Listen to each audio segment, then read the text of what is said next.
Hello dear students, welcome back to the channel. मैं doctor Vikas Singh Bhadauria आज आपके सामने ऑब्जेक्टिव क्वेश्चंस या MCQs in EHVAC and HVDC subject series का नेक्स्ट वीडियो प्रेजेंट कर रहा हूँ। इस वीडियो में आगे डिस्कशन करने से पहले मैं आपको फिर से रिमाइंड कराना चाहूँगा कि ये जो क्वेश्चंस हैं इस वीडियो में जो दिए गए हैं ये केवल सैंपल क्वेश्चंस हैं।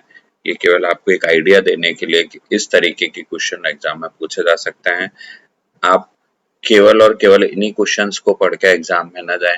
आप अपने कॉन्सेप्ट को अच्छे ढंग से किसी टेक्स्ट बुक से या किन्हीं नोट से क्लियर करके जाएं। अदरवाइज आपके लिए एग्जाम की जो प्रिपरेशन है वो कंप्लीट नहीं होगी। तो इन क्वेश्चंस को केवल और केवल एक इंडिकेशन के तौर पे या हेल्प के तौर से आप कंसीडर कर सकते हैं कि इस टाइप के क्वेश्चन एग्जाम में पूछे जा सकते हैं। तो चलिए शुरू करते हैं। The question is that a back-to-back HVDC link can be advantageous compared to AC primarily because means अगर HVDC link की बात करें back to back तो वो AC के कंपेयर में advantageous क्यों है? चार ऑप्शन है कि it is cheaper, of controlled power flow, of stability consideration or all of these. So जो इसका correct answer है, that correct answer is it is advantageous due to controlled power flow. Back to back HVDC link में आप power को control कर सकते हैं, इसलिए ये एडवांटेजियस है। Next question is on AC side current source converter act as constant current source, constant voltage source, constant power source और नथिंग इज कांस्टेंट। फोकस यहाँ पर देखिए आपके on AC side current source converter. तो इसके लिए आपको करंट सोर्स कन्वर्टर और वोल्टेज सोर्स कन्वर्टर का प्रिंसिपल पता होना चाहिए और उसके बेसिस पे अगर हम कंक्लूड करें तो on AC side current source converter acts as constant voltage source. ये है current source converter but AC side में ये कांस्टेंट वोल्टेज सोर्स के तरीके से बिहेव करता है। Then on AC side voltage source converter acts as constant current source। तो अगर इन दोनों क्वेश्चन का कंपैरिजन करें कि on AC side voltage source converter acts as constant current source और current source converter acts as constant voltage source। इन सारे questions का explanation अगर आपको डिटेल्ड एक्सप्लेनेशन चाहिए तो इन टॉपिक से रिलेटेड वीडियो जो मैंने EHVAC एंड HVDC सब्जेक्ट की प्लेलिस्ट में अपलोड किया है आप उनमें चेक कर सकते हैं। तो ये जो क्वेश्चन था AC side. Now next is on DC side.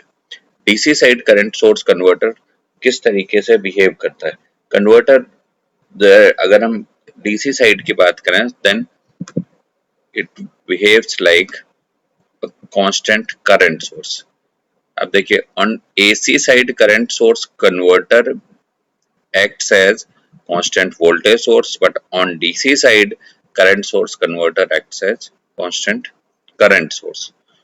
तो ये आपको ध्यान रखना है कि AC साइड किस तरीके से बिहेव करता है और DC साइड किस तरीके से बिहेव करता है। Similarly on DC side voltage source converter acts as constant voltage source।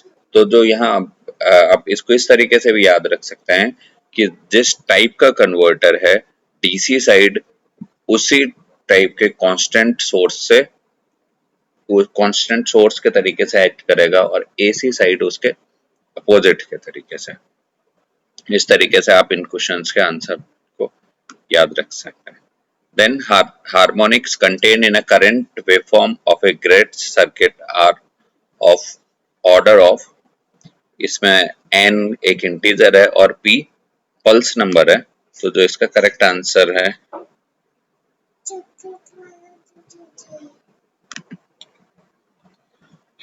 None, because जो harmonic content in current wave form of a Graetz circuit जो इसका ऑर्डर होता है that order is NP plus -1।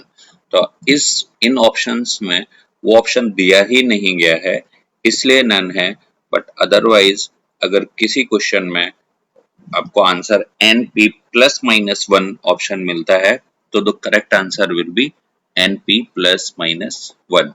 ये चीज आपको ध्यान रखनी है। Then reactive power requirement, that it will increase with increase in firing angle, or it will decrease with increase in firing angle, or it will increase with decrease in firing angle, or it will decrease with decrease in firing angle। तो इसमें actually इस question के दो correct answer हैं कि जो reactive power requirement will increase and decrease with increase and decrease in firing angle. तो इसलिए जो करेक्ट आंसर है इसके दो हैं। हो सकता है कि आपको एग्जाम में एक ही क्वेश्चन मिले जिसमें एक ही ऑप्शन लिखा हो कि it will increase with increase in firing angle और it will decrease with decrease in firing angle. तो आपको उसके अकॉर्डिंग इसका कॉन्सेप्ट समझना है, इस कि रिएक्टिव पावर रिक्वायरमेंट है क्या और उसका फायरिंग एंगल से एग्जैक्ट रिलेशन क्या है, तब आप इसको करेक्टली आंसर कर पाएंगे। So next question is, at a converter station when power factor is 0, then what will be? Only active power is consumed or only reactive power is consumed, and active power is consumed and reactive power is generated, or reactive power is consumed and active power is generated? So the correct answer is, when at a converter station power factor is 0, then only a reactive power is consumed। ये इसका भी जो है आपको detailed description और detail explanation इसके video में आप देख सकते हैं। Next question is, current margin at a converter station is kept around, this current margin is 10% of rated current. ये एक स्टैंडर्ड वैल्यू है कि करंट मार्जिन को हम 10% रखेंगे। करंट मार्जिन होता क्या है ये पहले आपको पता होना चाहिए, उसके बाद आप इसके जो करंट मार्जिन की वैल्यू कितनी रखते हैं इसका आंसर आप करेक्टली दे पाएंगे। Then next is, a point to point transmission required only one converter station or only two converter station or many converter station, or it will depend on requirement. So the correct answer for this is, the point to point transmission requires only two converter stations। तो ये अभी ये थे मेरे इस video के questions, जो 10 questions हैं जो HVDC पार्ट पर फोकस किए हैं सब्जेक्ट के। इन सारे वीडियोस इन सारे क्वेश्चंस के एक्सप्लेनेशन के लिए आप इनके टॉपिक वाले वीडियो देख सकते हैं। वीडियो की लिंक आपको प्लेलिस्ट में मिल जाएगी, और इसी तरीके के और वीडियोस के लिए आप चैनल से जुड़े रहिए। चैनल से जुड़ने के लिए चैनल को सब्सक्राइब कीजिए। हाँ, सब्सक्राइब करने के बाद बेल आइकन को प्रेस करना बिल्कुल मत भूलिए, और अपने फ्रेंड्स के साथ भी इस वीडियो को शेयर कीजिए, सो दैट उनको भी इसका बेनिफिट मिल सके। Thanks for watching.